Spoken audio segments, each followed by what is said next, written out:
Good afternoon, ladies and gentlemen. Uh, to give a quick introduction, I'm working for ADB's Greater Mekong Subregion Program Environmental Operations Center, which is implementing environmental program within the framework of GMS economic cooperation. That is probably one side I represent, but after going through the presentations this afternoon, I thought I also represent two other groups. In this morning's presentation, Dr. Scott, he showed some pictures on the glacier melt from Nepal. And I think I represent that community, which is likely to be impacted by climate change. And another community I think I represent is the community of the young professionals. And in future, it seems probably it is our job to keep on fighting against climate change. So I want to give that representation as well here.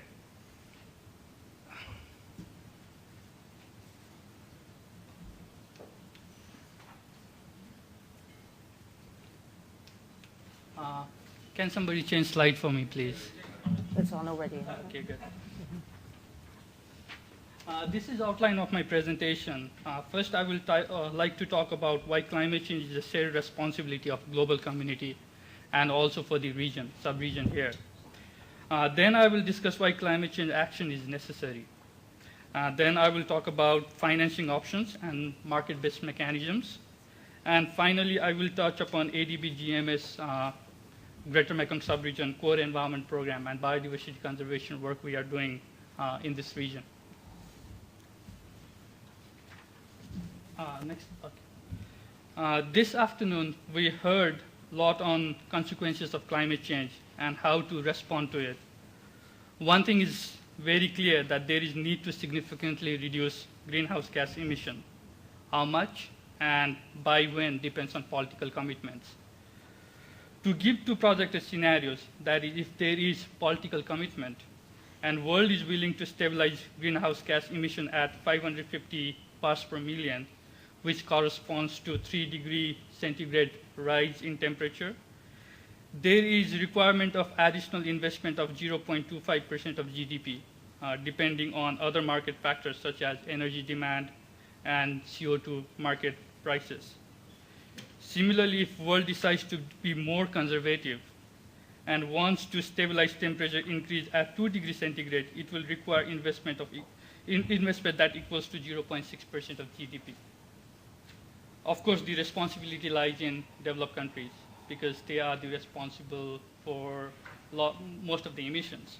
But now it is evident that only action taken by developed countries won't be enough. In Southeast Asia, the study done by ADB and British government that also included Thailand, that indicates if we don't take any action, there will be loss of 2.2% of GDP annually by 2000 due to climate change. However, if we take adaptation action, cost of adaptation money is about 0.2% of the GDP. So for countries like Thailand, there is need to work both on climate change mitigation and adaptation and mobilize required investments. So what are the financing options for climate change? Here I have categorized it in four groups. First, mobilize environmental grant and climate change funds to catalyze bigger investments. Second, government investments and stimulus packages. Third is maximizing use of market-based mechanisms like payment for ecosystem services and reducing emission for deforestation and degradation, which is thought about within the UNFCCC climate change framework now, and which I will get into a little bit of more details in later part of my presentation. And finally, fourth is catalyzing private sector investments through public-private partnership models.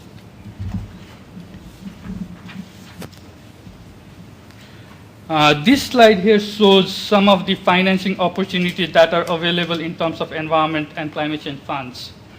Recently, during the UNFCCC 15th Conference of Parties, countries cite what they call Copenhagen Accord. Probably this is the only little hope that came out from the Copenhagen Accord, was the countries pledged 30 billion from 2010 to 2012 and set a goal of jointly mobilizing 100 billion US dollar by 2020.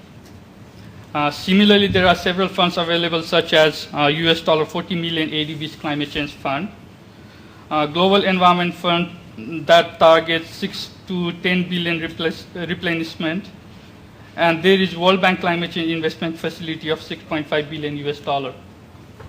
ADB and GMS EOC, my office, has helped Thailand to access some of these funds, which again I will explain in later part of my presentation.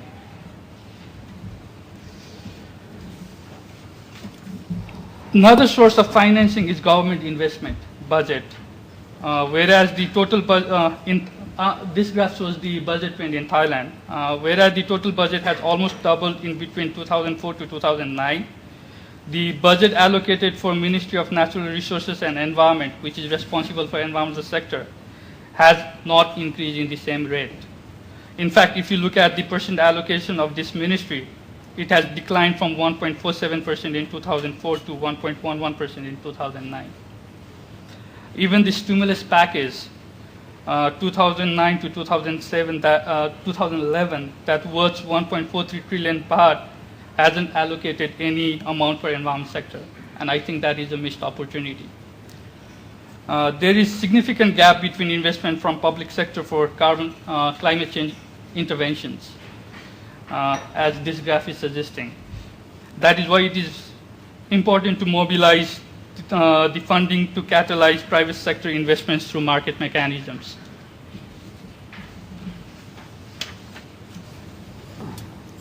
When we talk about market mechanisms, the services provided by natural resources are often undervalued, and why it is not appropriately internalized in the business and policy decisions.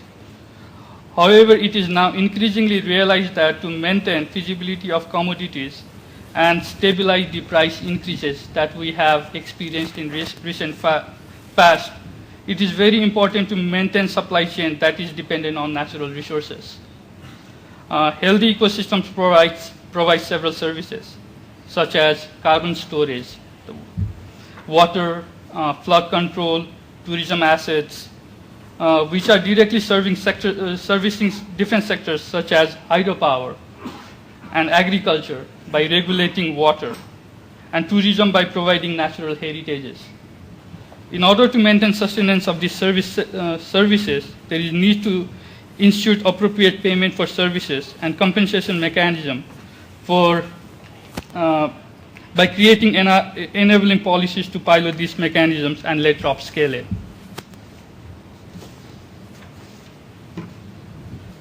The concept of ecosystem market is very new and has recently started taking its roots either through mandatory or voluntary market system, where set targets are set for private sector and provision to offset it if they exceed the target.